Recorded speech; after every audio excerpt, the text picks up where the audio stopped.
What happened to Phil Coutinho? He was one of the best players in the world at Liverpool. The move to Barcelona didn't work out. He did then go win a Champions League at Bayern Munich, and then, out of nowhere, last January, Aston Villa sign him, and I could not believe it. We get him on loan, and his first game against Manchester United, he comes on, he scores, and he essentially assists 2 their goals. Like, oh my God, we have signed a genuine world-class footballer. His performance against Leeds, which was the first game that I went to watch after COVID, was nothing short of magnificent. He looked like the best player that I had ever seen live at a football game. He ran rings around the entire team. He scored a goal and set up 2 goals for Jacob Ramsey. I had fallen in love. I caught myself whispering, "Who's Jack Grealish? We never needed him." You can see from this graphic that he has won a lot of trophies. He is the only player in the squad that when you compare Emery's CV to, he actually stands up to it. He's won the La Liga, he's won the Super Copa, he's won the Bundesliga, he's won the Copa America, the Under-20s World Cup, and the Champions League. His CV is up there with the very best. After scoring against Manchester United on his debut, like I mentioned, he went on to score another 4 and assist 3 goals in 7 games for club and country. It looked like we had a genuine world-class talent on our hands, and I could not believe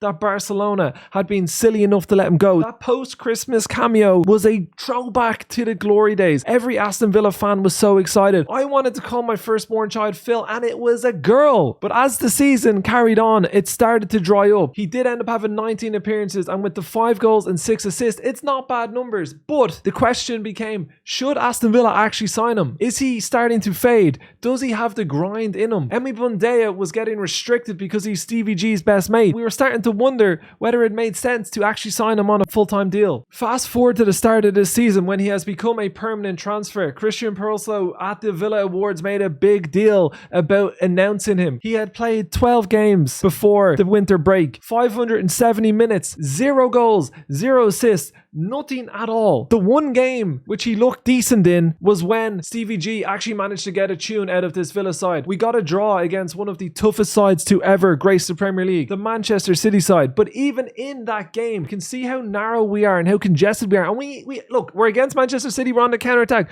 but there's only 3 of our players in picture. Look at it. There's no options. City are closing us down at every single opportunity. Eventually, a few more passing options do open. As you can see, Leon Bailey is out there on the right, and Dougie Luiz tries to play an absolutely unbelievable ball to Ollie Watkins, which actually works out. But this is, yes, against Man City, but it just shows the lack of space and the lack of structure that there was in the build-up under Stevie G's Aston Villa. So maybe any player is going to suffer in this setup. In this game, Phil was robbed of a goal.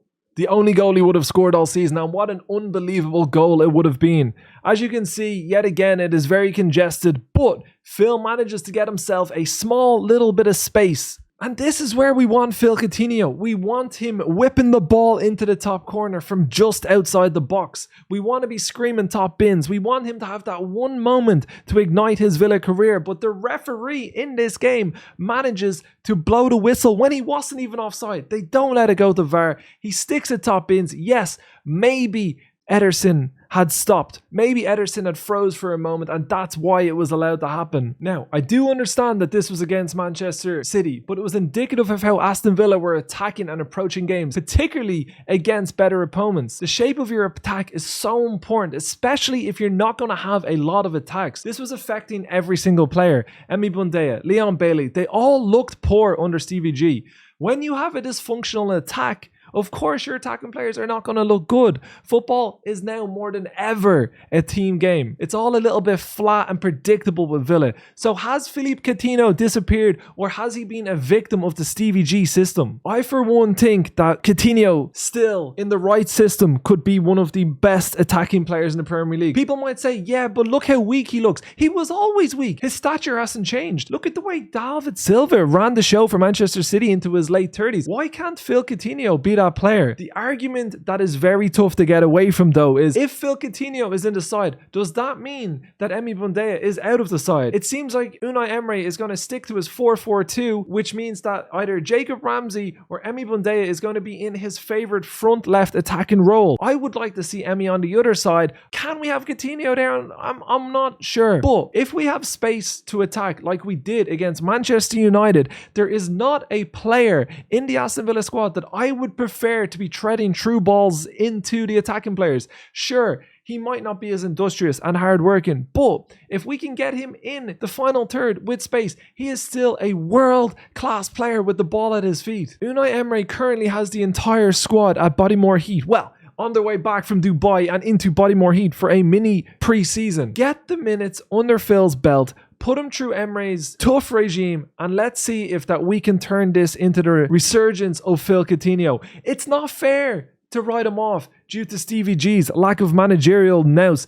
We scored, Aston Villa scored 7 goals in 9 games under Stevie G. It was one of the most boring styles of football I've ever watched. I honestly, sometimes instead of putting the football on a Saturday, I sat down and watched the paint dry outside because it was actually more exciting. It's going to be tough for him to force his way back into the side, but I'm going to predict it right now. If Phil Coutinho gets fit, he is going to be one of the players who has played in these very high-level tactical teams in European football and competing for the top honours that Unai Emery wants to get Aston Villa back to. I am going to predict that Phil Coutinho has a role to play in that, and he is not going to get shipped out of the club. And all of those who have been writing off the little magician are going to end up eating their words. If you did make it this far, I would love if you hit that sub button. If you want to get in the comments, I will get back to all of them and I'll hear your opinions.